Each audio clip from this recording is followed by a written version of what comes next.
আপনাকে বলি এই হিফজখানা বন্ধ করতে হবে। যেখানে কোরআন হাদিস শিক্ষা ব্যবস্থা আছে সেখানে হিফজখানা খুলতে হবে।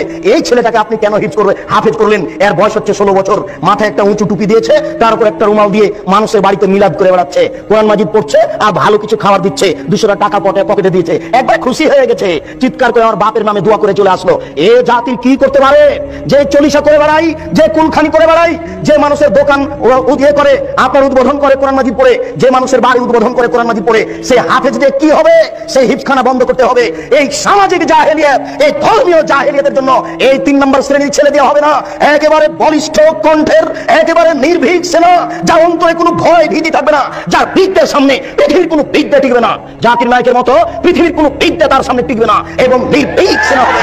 আমি মুসলিম চিরনবীর মরণকে করি না ভয়, মরলে শহীদ বাঁচলে গাজী। এই কণ্ঠ নিয়ে যে মাঠে নামবে সেই জাতির উপকার করতে পারে, সেই এই সামাজিক কুসংস্কার বন্ধ করতে পারে, সেই এই ধর্মীয় কুসংস্কার বন্ধ করতে